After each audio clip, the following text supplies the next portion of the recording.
Ladies and gentlemen, good evening and welcome to another episode of Trudge Report. This is a recovery-based podcast, but don't worry. If you're not sober or you're not ready to be sober, we talk about plenty of other things, including sports, trending topics, and a good bit of nonsense. My name is Shawn and I am your host. I'm joined by my good friends and fellow trudgers, Bill, Corey, and Greg. Check out new episodes of Trudge Report every Tuesday. Listen on Apple, Spotify, or wherever you get your podcasts. Later every week, you can watch our episodes on YouTube and Facebook, but please be sure to download on your listening platforms. Remember to like and subscribe on all social media outlets with the handle @TrudgeReportPod.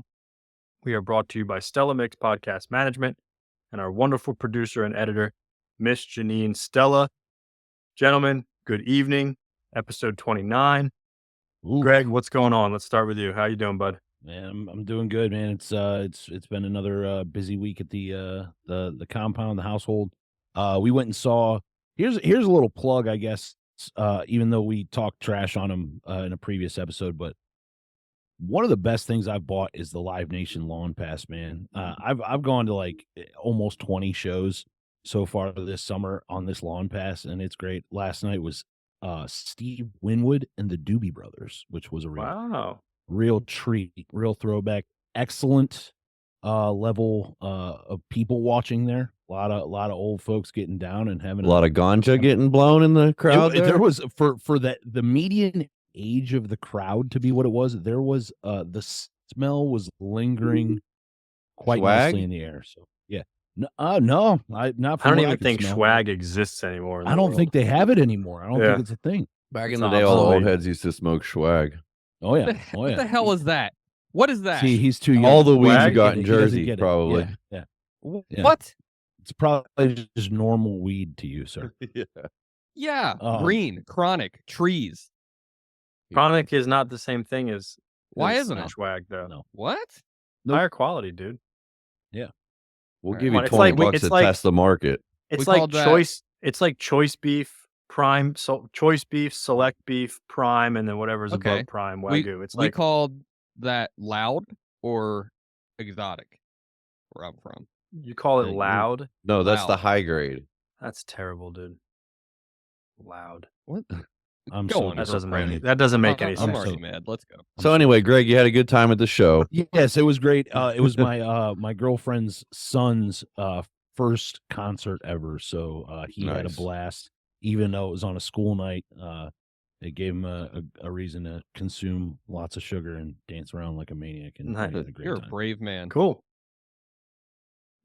Corey, how are you there, old grumpy gills? I'm better now that my mic is fixed. That was a challenge. You got it all straightened out, dude. I thought we were professionals, but here I am out here buying a $10 mic stand that just breaks on me. So whatever. I'm good. You get it on Temu or something? No, I should have, dude. And it's pronounced Temu. First off, is it really? They're having like a big lawsuit against them. It is. Is it really? Well, I learned having like a big lawsuit. I learned the pronunciation during the Super Bowl on the commercial. It said Temu. Good for you. So whatever. I don't know, Shawn. Did anything happen to me this week? I mean, your Phillies lost 2 out of 3 to my Braves. Yeah, I don't acknowledge that. Yeah. You did pick up, and then on the other side of it, you did pick up a really good wide receiver from my Redskins, which I don't know what the hell is going on there, but that's good.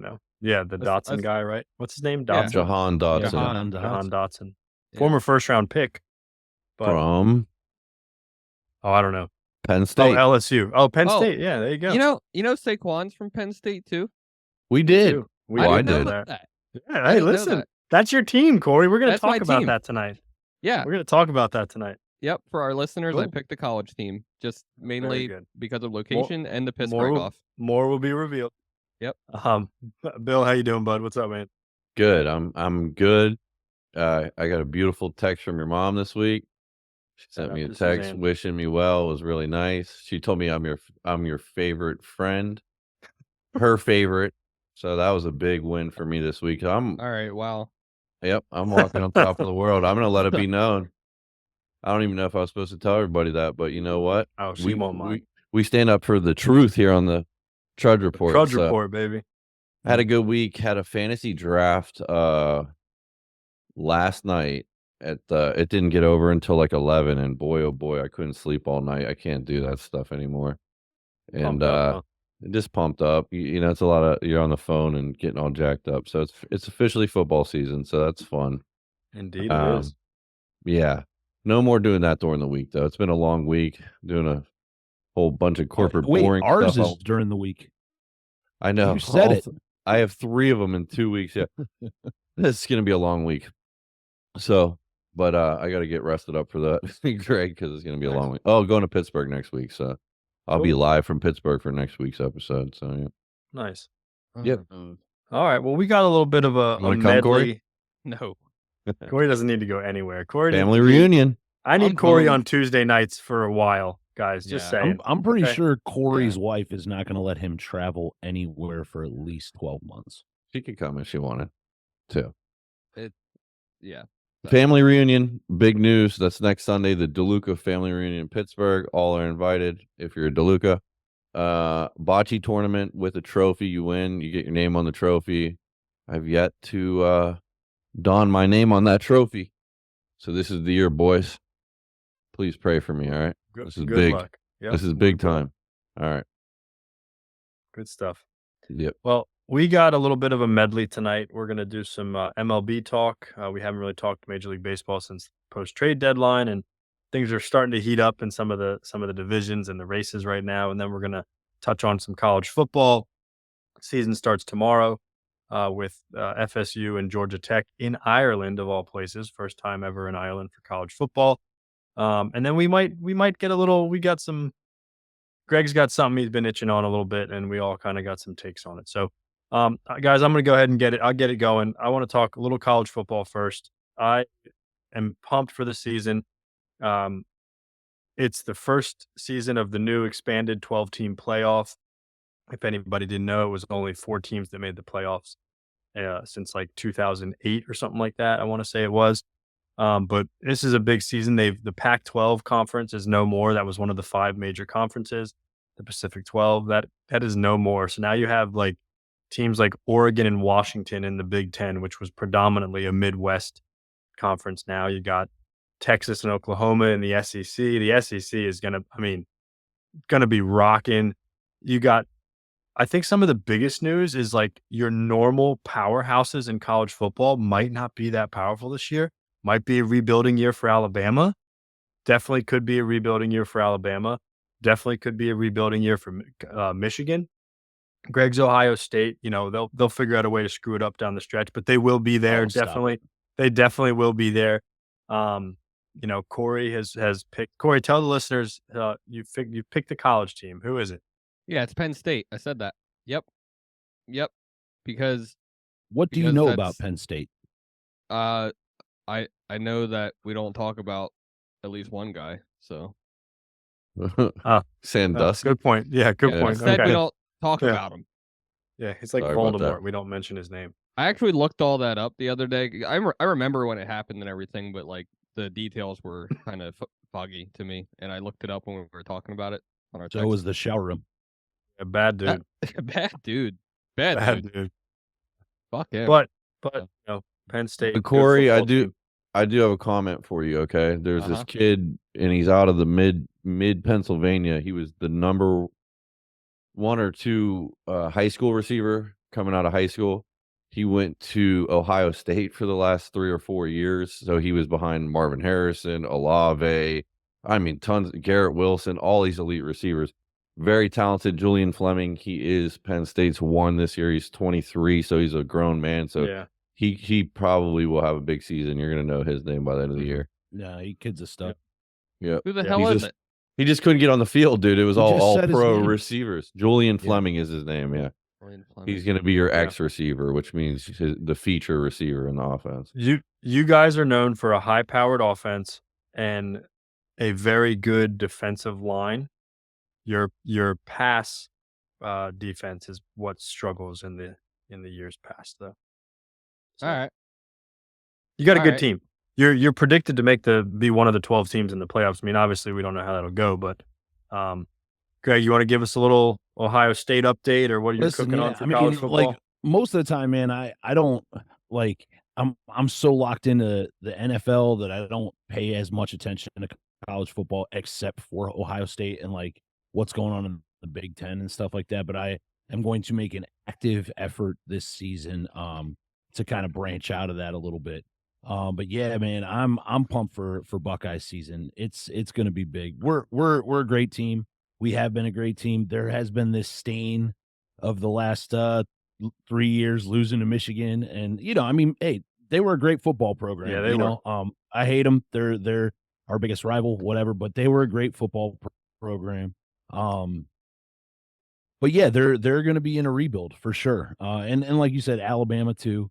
But here's a little stat that I found, a little nugget, and I guess it's like, coulda, woulda, shoulda. But if this current format, this new 10 team 12. Football playoffs or 12-team football playoffs format had existed since 2014, so over the course of the last decade, Ohio State is the only school that would have made all 10.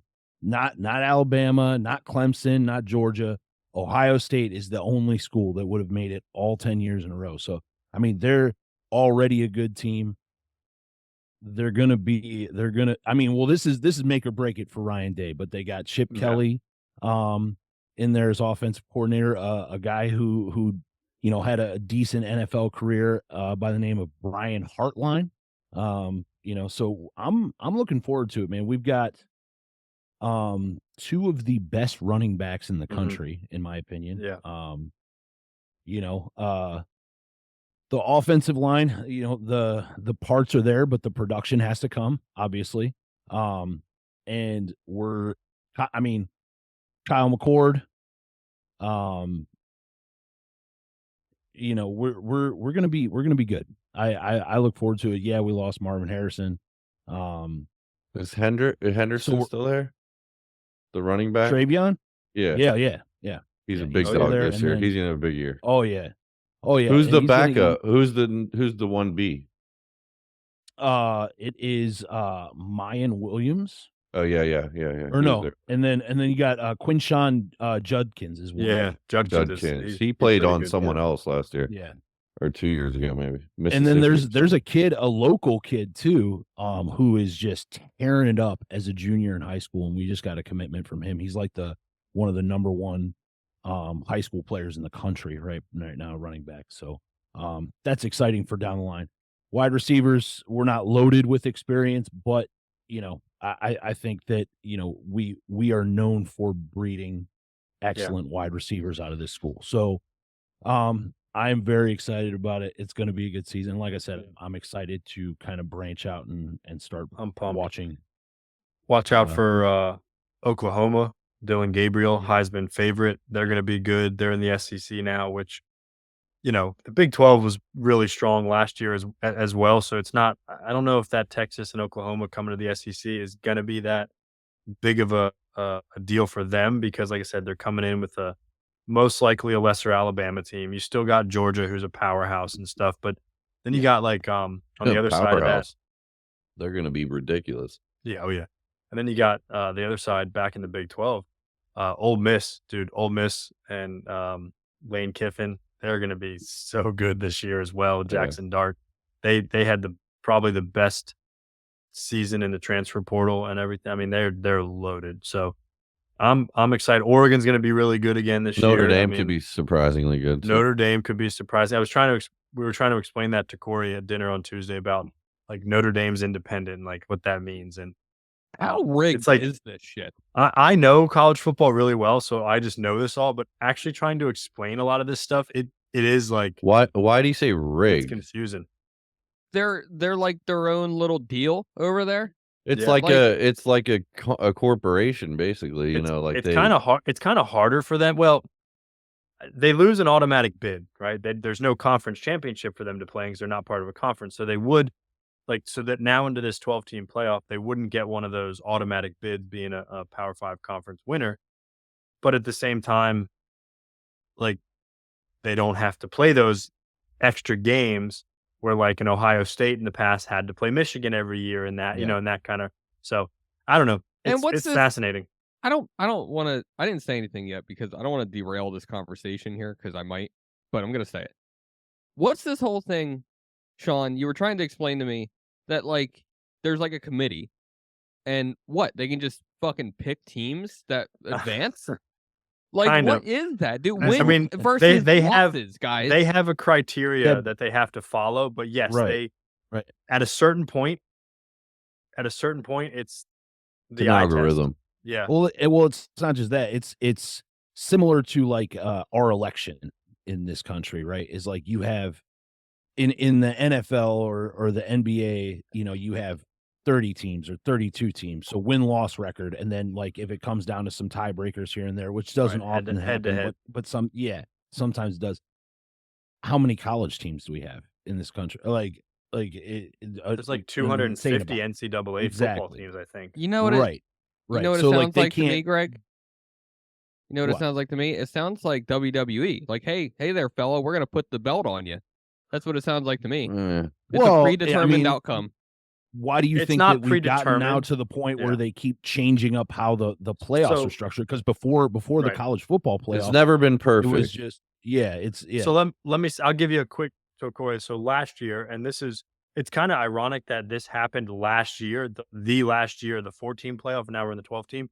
Florida State University, part of the ACC. ACC is one of the 5. Last year was one of the 5 power conferences, right? This year there's only 4 because the Pac-12 doesn't exist, but it's ACC, Big 12, Big 10, and SEC. Florida State Where's Oregon? they're in the Big 10 now. That's weird. Yeah. So is Washington. Florida State went undefeated and won the ACC championship, and they did not get picked Correct. for the 14 playoff, and all 4 other teams had at least one loss. So, okay, that pisses me off. And I remember that happening because so many people comment. Oh. Our governor. They're in a lawsuit. There's a Well, lawsuit going on right because it's weighted on strength of schedule. Right. A Which lot. is correct. Oh my god! But they're undefeated. Like you can't even. Yeah, but if you it's like, if you're a great team built to be like, if your scouting's good and you built a good team and you're playing a bunch of teams that if you're playing the Kent State Golden Flashes all the time and stuff exactly, like because gonna up till dust 'em. recently, I don't know about this year, but colleges kind of pick some of their matchups too. Yes, you know what I mean? So if you're just cherry picking Kent State and this and that and like all favorable matchups, you lose points for that. I feel And like they it just got didn't- weirder. They did not have a great strength of schedule. But here's the real crux of it: was their star quarterback got hurt. Okay. Then their second string quarterback, who was very good, he got hurt. So I almost guarantee you, if Jordan Travis was healthy, they would have got a bid. They would have gotten in because Well, yeah, the 'cause committee here's looked the at other- it, There's They- money and they behind want- it. they want and they were going to money. get rolled, Yeah. but they were going to get rolled without Jordan Travis. Everybody knew it. A lot of people said give them the opportunity to get rolled because they earned it, which I kind of agree with, but I understand why. But that was really, I think, Well, at I the mean, end of the day, that's what it came down to. They wanted how the about- best teams. How about TCU being in the championship 2 years ago? But weren't they undefeated or pretty much undefeated? They were, but like everybody, like going into Yeah. that championship They game, weren't, they were yeah. going to get destroyed. Yeah. Well, they let So- them do it, not Florida State. But let me just say something. Let me get Go ahead, my Bill. take here. Wrap right? this 'Cause up we for didn't us. even talk about the best part of college football, and it's Colorado. Clearly, come on, man. Dion, I'm over Dion, dude. He's Dude, old. no, He's he's back old, in the dude. saddle this year because what is it, Shodor Sanders, the quarterback. Shador. He's got the dude Travis. He's going to be probably a top 20 NFL Travis pick. Hunter. He's a two-way player. Unbelievable. That team's fun to watch. Unbelievable. I don't care what anyone says. For sure. Corey, you'd like watching them. Also, Penn State's quarterback Corey is going to be really good. Yeah. I think Texas, though, man, this do Ewers too. kid Yep. with Archie Quentin Ewers. Manning waiting Yep. in the wings, he's going to go hammer time this year, and they're going to play Georgia in the finals, and they're going to knock Georgia down. Texas will win the national championship this year, boys. I like Texas. I liked Texas last year too. I was going for them last year as well. How do you guys watch Well, this? see. Not like how, but like literally like how. On a television. Yeah, you television. use your eyes. And... Oh, it's on ESPN, Fox. It's all over the place. Once the okay. season kicks off, it'll be on every weekend, Saturdays specifically. Some We'll Fridays, alert you to the constantly. games this year if you want to watch. Penn State's first game is next week. You're in the Big Ten, so Big Ten is like Fox. Fox has like Big Ten Saturdays and stuff. The Ohio State game is going to be huge. It's probably going to be a whiteout game too. Yeah. I'm not sure if it's in Penn State. That's the other thing. Penn State, the whiteout game, like all the fans wear white, so all you see in the stands is just a blanket of white. It's kind of that's fucking racist. Oh, you guys open against West Virginia. That's going to be fun. Yeah, it's kind of a mini rivalry. Play USC too. USC, they stink. I don't know what's up with them, but well, I'm excited because I like football now, and this you'll love more college football. Yeah, it's high powered, high octane. The overtime format is awesome compared to the NFL. Yeah, it's much faster pace and a lot of errors, so it makes bigger plays and crazy crap happens. So yeah, all right. Let's segue over into a little MLB talk. Major League Baseball. We are entering the last month of the season. Ooh. I mean, Greg, your Guardians, are they? I think they still have the best record, or is it a tie? But no, tie between them baseball. and the Yankees and the Orioles, right? Yeah, it's a 3-way. No, yeah, because actually, we just lost 2 to the Yankees. You lost last night, yeah, to the Yankees. That's right. So and Baltimore lost to Houston last night. Dodgers are the number 1 team right now. 594. Are they really? Yeah. Oh yeah. By record? Yeah. 594 win percentage. Yeah. Then the Yanks, the Phillies.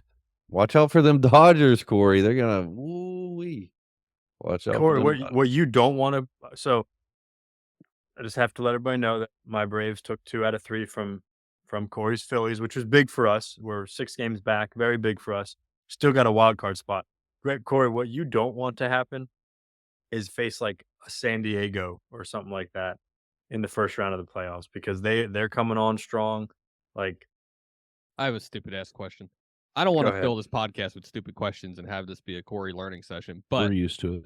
Yeah. Kind of a theme. The playoffs, like how many teams get in? How many teams get in baseball? Playoffs? Yeah, there's baseball. 6 from each side. So three division leaders in each side, and then 3 wild cards. Yeah, and then I think the first round is abbreviated, right? It's it's best of 3, isn't it? I wouldn't know. I'm a Pirates fan, so you guys were making a little bit of a run. You guys are messing with me. So here, just to quick, let me just go through a quick update then. So in the American League East, you got the Yankees are in the lead, but the Orioles are only a game and a half back. Guardians in the Central. That's a tight race, dude, because the Twins and the Orioles are both only 2 games back, and they're playing good baseball right now. And Corey, your Phillies are playing the Royals right now this weekend and for the next 3 days, and that's a tough team. They're already a 71 win team. My Astros, my second favorite team. I do like the Astros. I know none of you guys are all fans. Are hot as hell, and they have been for a while. They're comfortably up in the American League West. That's your team? No, I'm a Braves fan, but right. I'm well documented that I like the Astros, even after the alleged cheating scandal back in the day. Corey, your Phillies are 6 game up over my Braves. Comfortable lead in that. Still not impossible for the Braves, but the Brewers are 10 games up over the Cardinals in the NL Central. They're just whomping everybody over there. The NL Central stinks, dude. Come no on, offense. man. No, I'm sorry, Bill, but you do. You stink. Yeah, there was some hope in the fancy beginning. over there with your $500 million team. Yeah. And then the National League West, you got the Dodgers, and the Diamondbacks and the Padres are only 4 and 4.5 games back.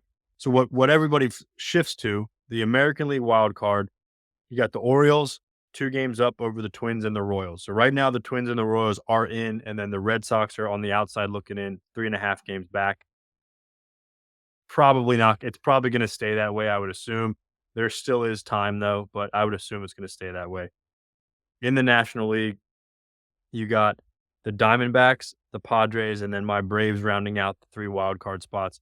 We are only a game and a half ahead of New York Mets.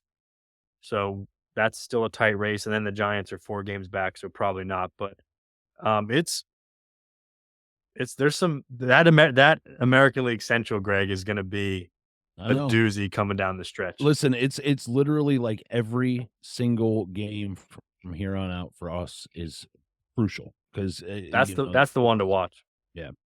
I do think that the Twins fizzle out, but the Royals are playing. I think they're legit. Great baseball right now, and and right now it was what I said earlier in the season was going to happen. With Bieber going down and stuff, like we're going to wear these dudes out, and now it is showing. Yeah. Like our pitchers are worn out, they're hurt.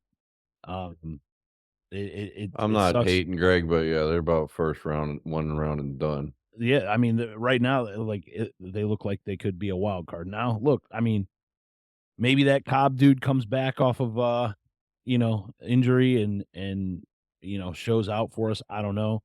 It's just a shame because now maybe Gavin Williams pulls his head out of his ass. Oh my God, I can't stand watching this guy. He looked like he was going to cry yesterday, and I was like, you know what, you should cry. Yeah. So Gavin, if you can hear me right now, just cry yourself to sleep, please. Mm-hmm. But yeah, our batting is great right now, and not the last couple games, but you guys are punching way above your weight. Like, yep, and I love you guys are greater than the sum of your parts, which is a great thing. That's like but well, and let's not forget we have the best closer in baseball right now, and it's a shame to see us losing close ball games. If the Yankees beat us 8-1, the Yankees are phenomenal, dude. Right, Judge, they're unbelievable. Like I'll take something like that versus like you can't hold on to a 2-1 lead. Like it just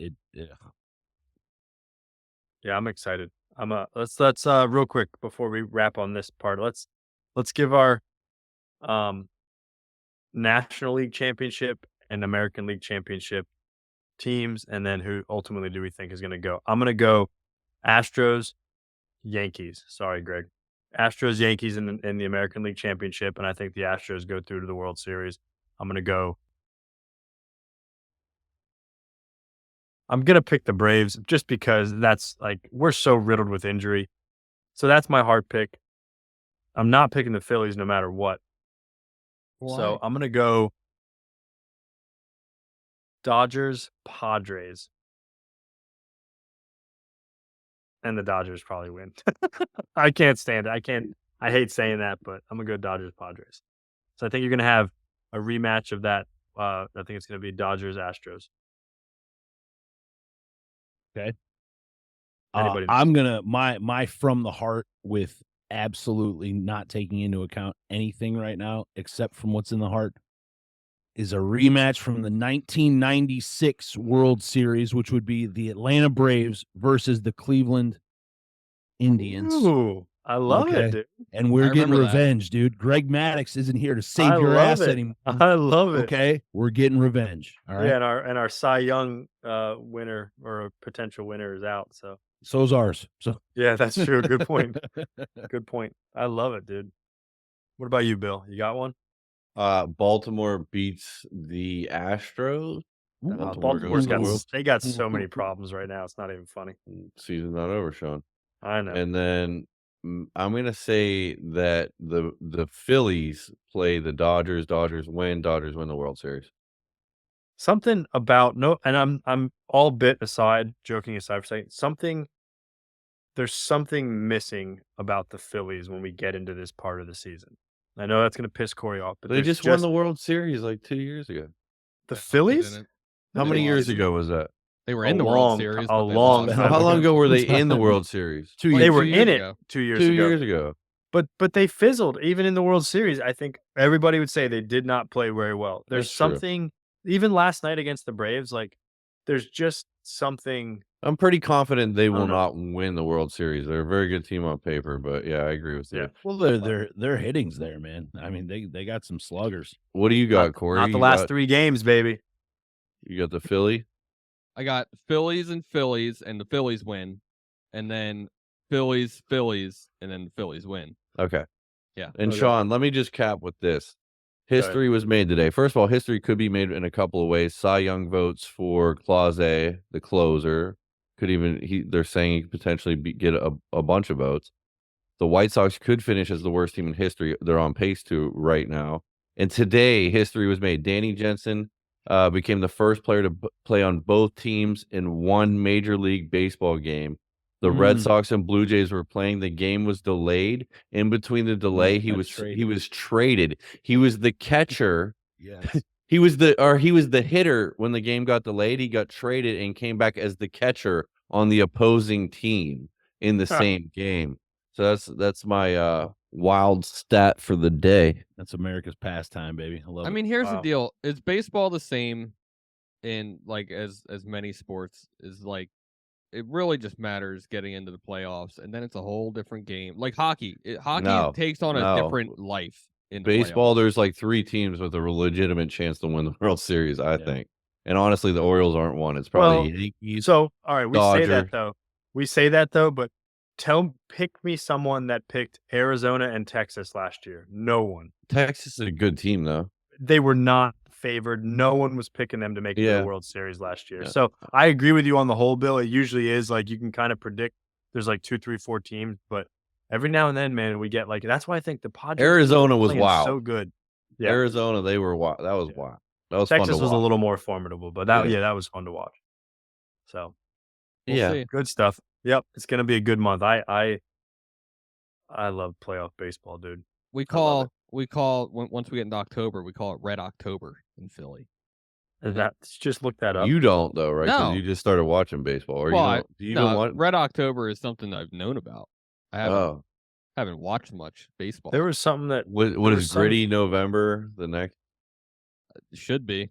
Gritty hits kids in the face though, so Gritty's the best mascot in all of sports. I will say that. He's another. If you're not down with Gritty, that's because he's a crackhead, and so are we.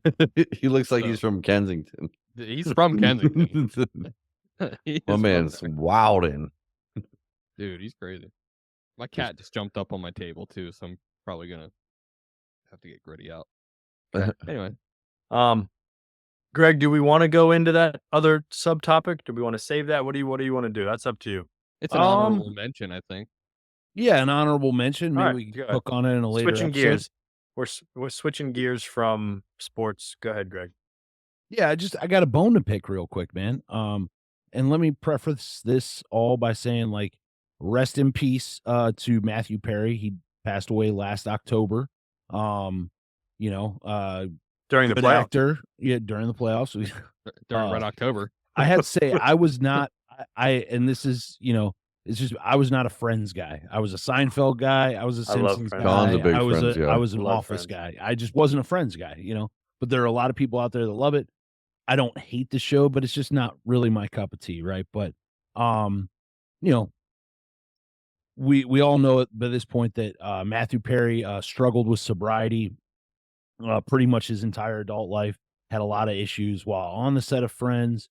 After the show was over, he had stints of being in and out of sobriety, and he did pass away from an overdose of ketamine last October, right? And what came out this week, or actually it was last week, but they've gone and done this big investigation, and now they've arrested a bunch of people in connection with Matthew Perry's death. And so two doctors, a known drug dealer, an alleged distributor, and that's not a distributor of drugs. That's a film distributor, like a producer. I was gonna say, what's the difference between a drug dealer and a distributor? Right. Okay. Yeah. All right. And the actor's personal assistant were all charged in suspected roles in Perry's death. The assistant has come out and said that he was the one that administered. And this is kind of crazy, but the last words that were said to the assistant prior to him leaving was Matthew Perry was in this hot tub and he said, "Shoot me up with the big one." And the guy administered ketamine to him, which was apparently like very commonplace in Matthew Perry's household. And the guy went to go do some shopping. He came back and Matthew Perry was passed out, unresponsive in his hot tub. But yeah, so they've done this big investigation. There is some shady stuff that's come out, In one of the indictments, one of the doctors that was charged They've got him on conspiracy to distribute ketamine, 7 counts of distribution of ketamine, 2 counts of altering and falsifying documents or records related to the federal investigation, and then they've also got transcripts of text messages between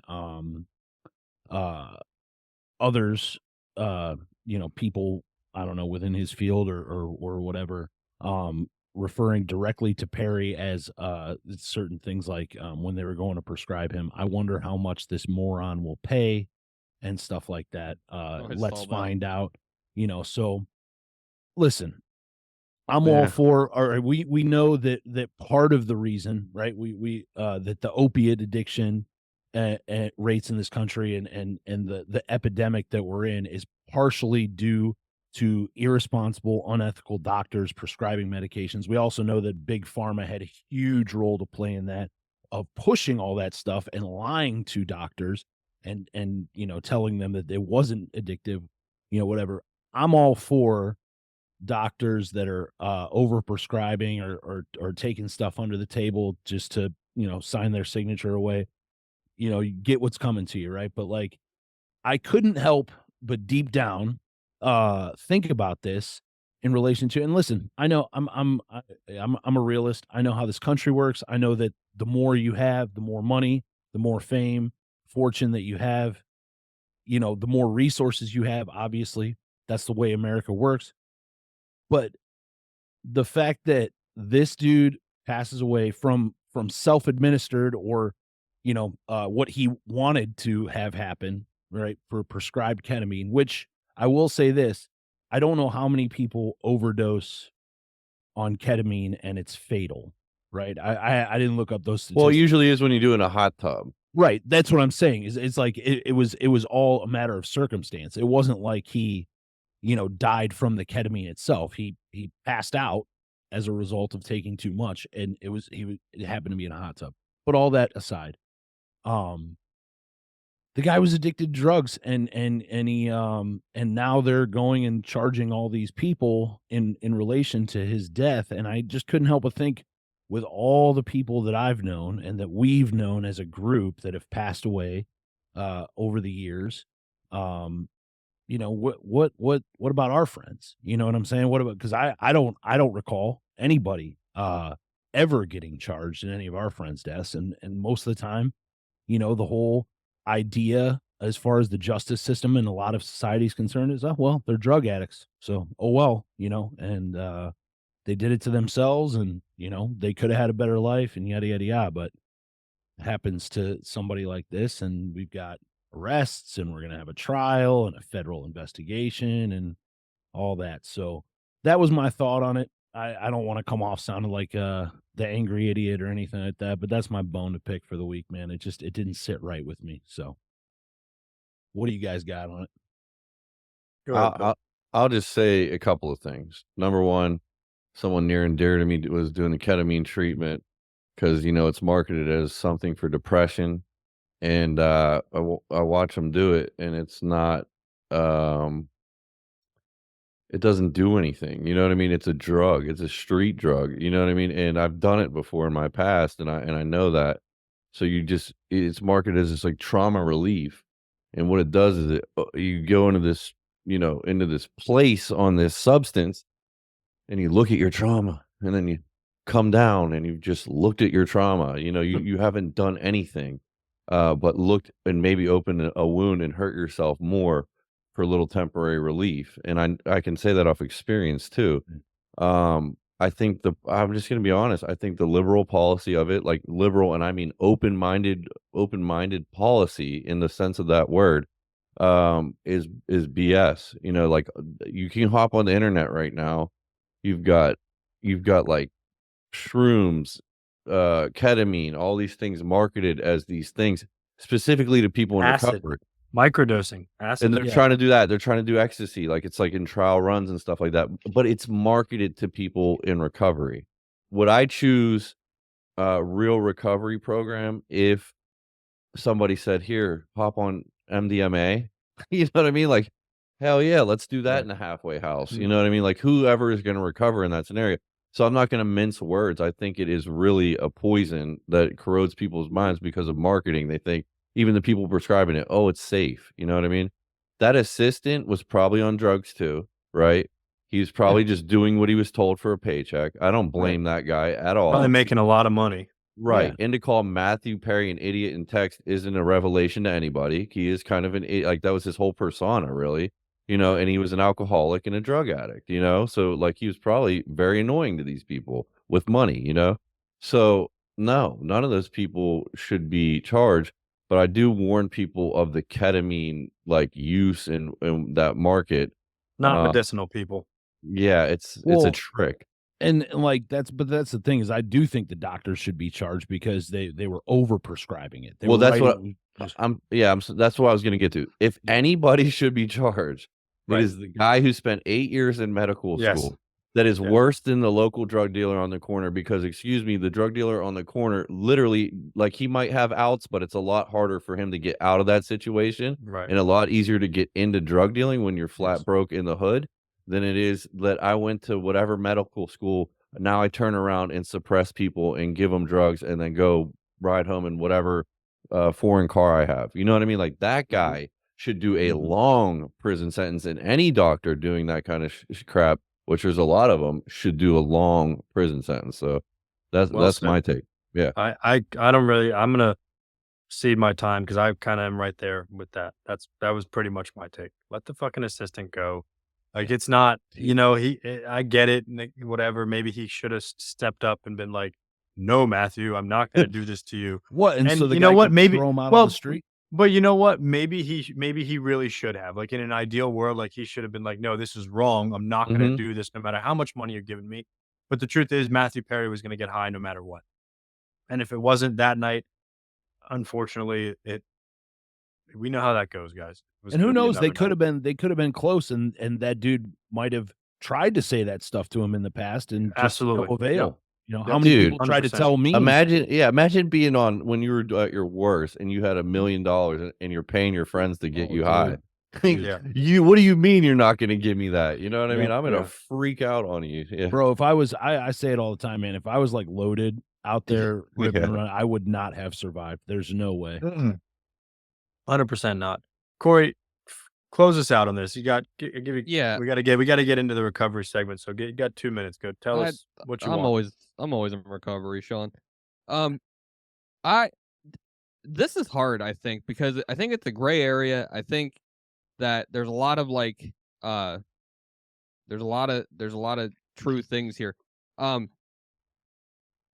kind of okay with everybody getting charged, to be honest. I'm not saying, I agree with you, Shawn. Like, Matthew Perry would have gotten high regardless, and we know, and this is why, there's a idea out there that we don't take opinions on alcohol reform or drug reform, right? Because good point. If you take all the heroin off the face of the earth, I'm gonna probably do my next favorite substance, and if you take that off the face of the earth, you're gonna see me drink a lot. It's just gonna be something. I'll find my next favorite substance. Yeah. So where there's a will, there's a way. I might get into jaywalking. Who knows? You might get into jaywalking. I don't know where the hell you got that, but if I'm going to get high. Matthew Perry was going to get high, like you said, and it was going to happen inevitably with or without help. However, here's my thing. The assistant, the doctors, whatever. Presumably they know right from wrong. We always have a choice. So yeah, charge them. I don't care. We can charge them. But not saying that would have helped anything. The last thing I want to say, I mean, there's a lot that I could say, and I thought about bringing up a real life example that happened here locally, but I'm not going to. But the only thing I want to say though, just to give props to Matthew Perry, R.I.P., is I just scrolled past a interview he had when he was, presumably sober, seems sober. I didn't know him that well, but I get it. The idea was that he was sober, and he was talking about addiction, and he seemed to be a lot like us in his recovery, where he had a very clear understanding about the phenomenon of craving and the obsession of the mind and everything. He was talking all about that in basically the same terms that we would talk about That's on cool. here. And you know, obviously we know, and we've touched on this podcast 100 times, that you can know all that stuff and still will apparently die from ketamine. Right. But it's all about it's a lot about the action after that. But it was cool to hear him have a very similar understanding that we have, and so R.I.P. And it's a sad situation in general, but yeah, fuck him, charge him all. I don't care. That's a good take, though. I didn't realize that. Ladies and gentlemen, the moral of all this is don't do ketamine. Don't do ketamine if you're trying to be sober. It's not going to help anything. Don't use any of those substances that any doctor tells you that it's going to help when you're trying to be sober or in recovery. Can I say one last thing? Yeah. Sorry. I'm sorry to do that. One last thing. Okay. Just because I didn't address a point that Greg made about like what happens, with our friends. And rest in peace to all of our friends, man, because we've all had a bunch pass away, I think. But the truth is, this is my gray area here. The truth is, we do it to ourselves, right? Now we're in handcuffs, we're in shackles from addiction. Like, addiction's a real illness that we have. So you can look at it like that, like we don't do it to ourselves. But especially when you have sobriety and it's we all know right here that it's our responsibility today to take care of our sobriety. And we all do that with certain tools that we have today, right? Mm-hmm. That's our responsibility today. Those are our choices.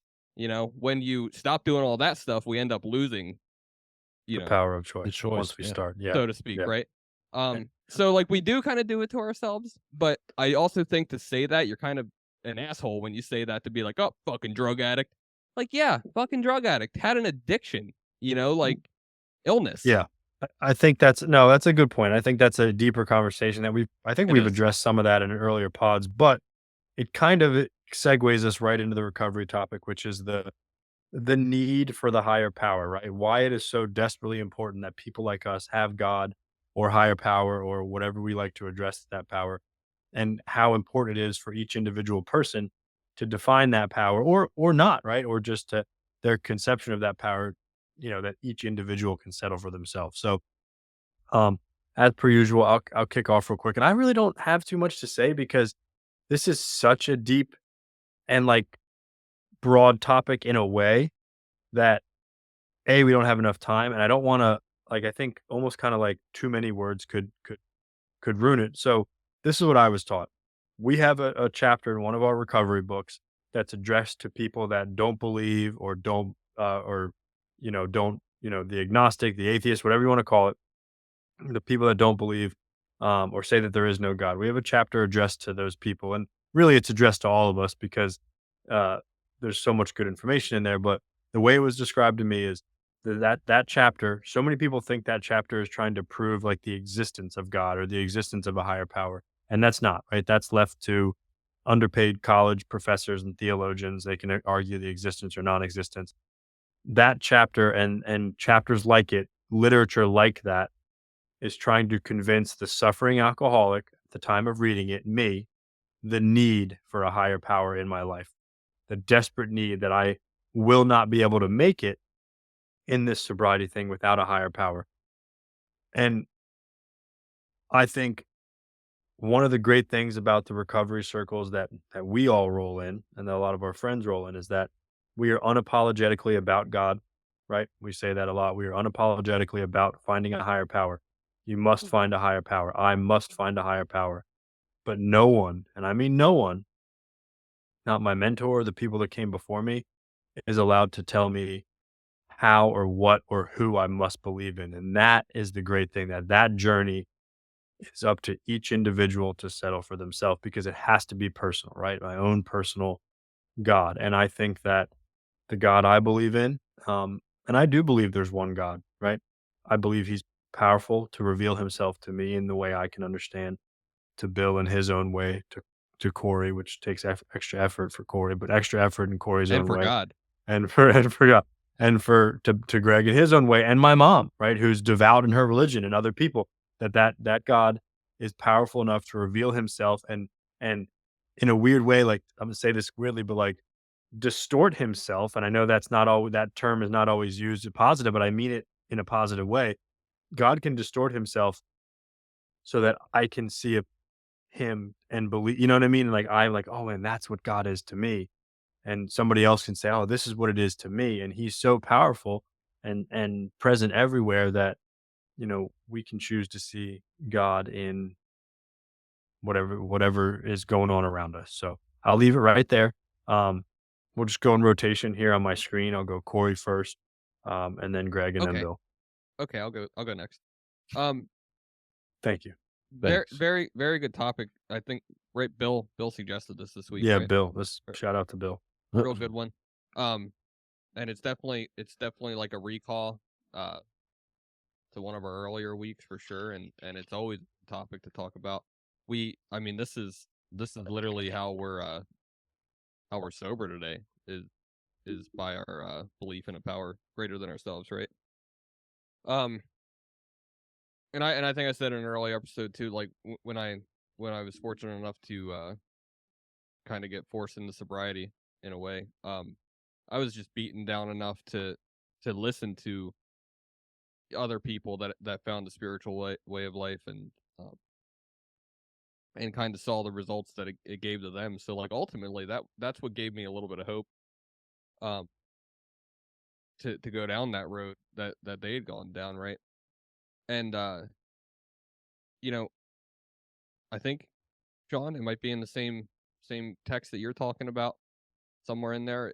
There's a little one-liner that says, "Our ideas didn't work, but the God idea did," and that literally can pretty much sum up why I could sink my teeth into spirituality, into the idea of God, because it seemed to be working for others. And like I said, I was beaten down enough to really try just about anything that was suggested to me by anybody else that was sober and happy.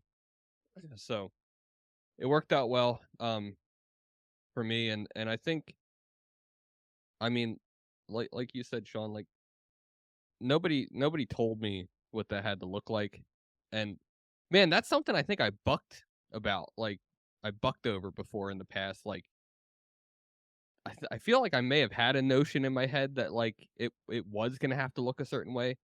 Like, I know I've talked about trying to reduce my foul language on this podcast, and I didn't do a great job tonight, but I feel like I've done a better job some weeks. But like, I think I had an idea in my head that like, okay, Corey, if you get sober and you have to turn into this spiritual God person, like, you're not gonna be able to cuss anymore. Your dark humor has to go out the window. This and that. And I'm not sitting here saying that a lot of old ideas don't have to be thrown out, because they do. Like, there has to be change, right? But um, basically, what I'm trying to say is like, I didn't have to turn into like the perfect, church boy overnight or anything. It's okay to tell dirty jokes. That's what I always say. Like, it's Yeah, still okay to like have fun and be human. right. It's okay to be human, and like, there were people in the recovery community. I mean, much like yourself, Shawn, Bill, um, that like, not and a bunch of people, but like not knowing them very well right away, like you kind of wonder like if they have that too, like if they have a darker sense of humor or whatever, or if they don't, you know what I mean, like how, I don't know what I'm trying to say here, but my point is like I could still be myself, and like the further we get along here, the further I let God take me, like certain things do have to be addressed. And like I said, like I do want to kind of, and I have been trying to consciously think about my language on the podcast. Um, and that's something that I think it just needs to kind of change slowly or whatever. I started out real good.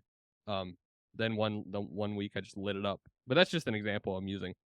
As we go, down this road, I think we just like things that have always been there kind of become more prevalent, and like you look at it and go like, okay, maybe that needs to be critiqued or whatever in my spiritual life, and what have you. But ultimately, like, nobody told me I had to go believe in Jesus right away, or any other anything.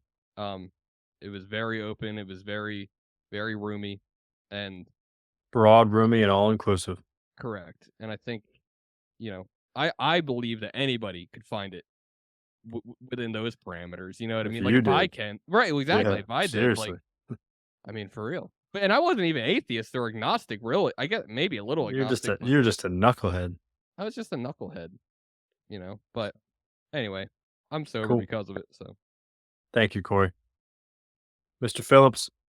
I don't know if anyone I've ever come across has ever had to question whether or not my sense of humor is a little dark and twisted. no, Yeah, I love the topic. I love what you guys have said already. Corey, just to put a little exclamation point on what you were just saying. Actually the only place that I've ever been told that I had to believe in Jesus was at church. So, thank you. you know, but it's real simple. There are people out there, man. There are people that I've met and come across that don't need God or religion or spirituality in their lives. They just seem to function normally and regularly, and whether or not they have, faith that they don't talk about or whatever the case may be. But I need that in mind, right? Because every time that I decide to play God, I fail. I fail miserably. I hurt myself. I hurt the people around me. Um, Constantly trying to arrange things the way that I like them or that I see fit. And I end up falling flat on my face, man. And to the point of desperation on, I talk about it a lot, but those last like 6 months to a year of me getting high, I didn't want to. I actively did not want to get high every day, and I still went back to it. No matter what I did, no matter how badly I tried to arrange this situation, or I'm just gonna drink this and I'm not gonna shoot this, and it just never worked. None of it ever worked for me, man. And until I was there at that bitter end. But yeah, when I came down to Florida and went through all that, I can remember in late September of 2016, I was kind of wondering if you guys were all cuckoo or not. If you guys were all whack jobs or telling the truth. I had this sneaking suspicion that you guys were all telling the truth. What year was that? 2016. So yeah, and I remember I was talking to Shawn about it actually, and we were talking about this whole God conception, and I kind of felt the same thing like Corey was talking about, is like, did I have to have this conception of this dude sitting on a throne in the sky with a big flowing beard and made of light and all that picture I had in my head, and it wasn't the case at all, man. And funny enough is, like, during that time, it was the first time I'd ever experienced leading up to a hurricane, and I went out to the beach by myself, and I sat there and I watched. It was like 2 days before a hurricane was about to hit, so the waves were massive, and I went and I stood in the ocean, in the water, like maybe, near thigh high, man, and felt that sucker just moving, and for the first time, maybe it was because I had opened my mind up to it, but it's like, okay, yeah, there's definitely something out there more powerful than myself. And like, maybe that's cliche and corny or whatever, but it's like I felt like, okay, I felt for the first time like I'm not that important, and I am a very small cog in the rest of all this, right? And that was the beginning, what we call the mustard seed of what my faith became, right? And it's grown over time. But yeah, absolutely. In the recovery groups that I've been in, it's been open, it's been roomy, it's broad and all inclusive, like you guys were talking about. We can choose what we want to what we want to believe in, how we want to define that higher power for ourselves. But the key to that is, man, is we got to have something, right? Because Right. when we don't have something, we fall, and we fall hard. Yep. I would also encourage anybody out there that's listening, whatever recovery group you're in, or whatever you do. I remember days and it's actually how I got close to a lot of people outside of the recovery rooms. We used to sit at Shawn's dining room table and read different books from authors, man, like not just They weren't certainly just religious texts or just spiritual texts, but you know, different stuff. And we'd have like little reading groups, right?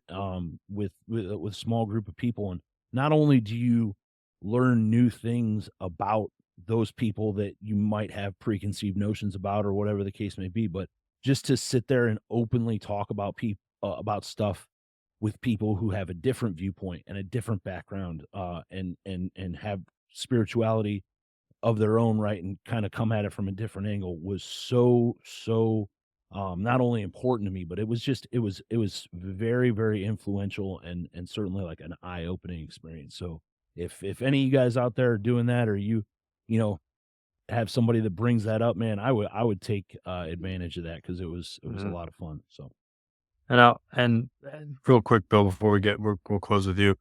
I think it's important to know too that the recovery that we are all in, the groups that we hang with, and the formats that we follow, we have nothing against organized religion. As a matter of fact, we work closely with the men of medicine and religion and all that stuff, and the men and women and those institutions. We wouldn't be here if if that, years ago they didn't work with them closely. We're just saying that it's up to each individual to settle for themselves.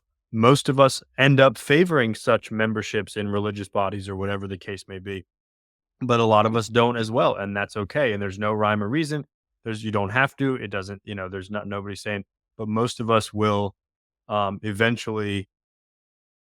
We kind of a lot of, or I shouldn't say most of us. A lot of us come to that, and all I can say is that if you find religion in recovery as well, or in addition, make it supplementary to, make it in addition to. We see so many people that. Oh, sorry, I just saw Bill's comment.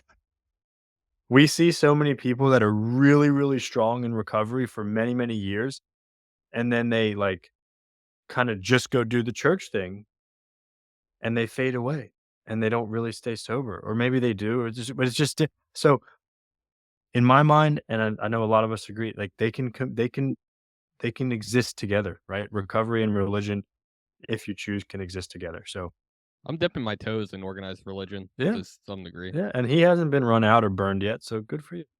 Yeah. All right, Bill, take us home, buddy.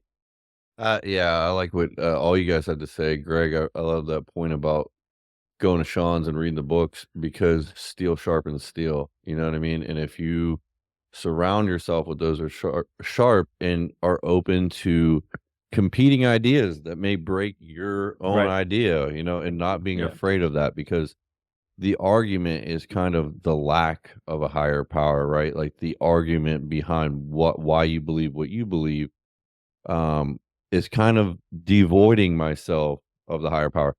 But for me, if you're new to this idea and this concept, and I hope you are, because it really excites me, because it's such a wonderful journey that really pain is the great persuader. Alcohol is the great persuader. When you hear of people with having miraculous recoveries, what usually precedes that? A great amount of pain, really low valleys. The lower the valley, I feel like the easier that transition actually is, because when I came around, I was a staunch atheist, beyond agnostic temperament, and it was because I hated God for a long time. Oh, we know.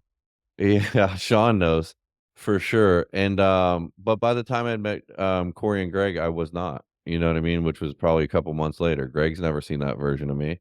And so how does that happen? So I meet this guy and he says, you can believe whatever you want to believe. It can't be like a doorknob, but it has to be something greater than you. And I was like, nothing is greater than me, Shawn. And I I was still so closed off to this idea, but I think Greg said, I was told to believe. I was told to believe. You have to believe, right? And maybe we weren't so much told that, but we perceived it that way. I grew up Catholic, so I was told that, but sometimes like, was I told, or was I like just taking it like a victim? Um, when I came to believe, it is different. When I'm told to believe, we us four at least aren't told to do anything in that realm. We had to we had to walk to the action of opening our mind and setting down the big block in the void and saying, you know what, Shawn, I'm holding your hands here. I feel like we're praying together. I feel like we're wishing to a genie in a lamp. And he just says, you can believe that I have faith, right? And I'm just looking at him and I'm looking at how he walks and talks and I'm studying the guy. I'm looking for flaws, you know what I mean? And I never find them. And then I have a spiritual experience as a result of following the instructions. And God shows me evidence. That's what I needed. Not words, not books. As great as those studies can be, I needed to feel it inside of my heart and say it's undeniable. No one can take this from me. It's happened many times in my recovery. I personally feel like the knowledge version of a spiritual experience is selling yourself short. To not try to buy into that unless it's an emergency, because the spectacular upheaval of self and being like, I am not everything, and then finding a higher power is the most beautiful thing that you can do in life, because it gives you purpose. And I realized after I had purpose, like, things went from black and white to color. And I was like, this is why I was so disgruntled with the earth, because I was not a member of humanity. You know what I mean? I had no purpose. I had no direction. I didn't even know I wanted to help people. You know what I mean? I really didn't know that. I was so convoluted, you know what I mean? And once I saw that, man, it just brightened my soul. I stopped today and I talk to homeless people and just ask them how they're doing. And that, like, makes me, and it makes them feel good. I'm not doing it from a soapbox. You know what I mean? I don't know. It just changes everything about your perception. Like Corey said too, like, I still have the dark humor. I still like the jokes, but I like them less and less sometimes. Sometimes I'm just like, maybe it's not funny anymore. So I like, don't get me wrong, you guys, I still have it, but there are moments where I'm just like, I don't know. You know what I mean? Like, I don't need to do it all the time now. The It's like, threshold changes. yeah, there's seasons kind of it. And it's like, you feel the energy of it when it's there. And But sometimes Shawn yells at you in a group chat, and it's like, don't put that in here. But I And it's think like, all okay, four that of was us too have our far. moments, like, where we're serious. All four of us have our moments when we're serious.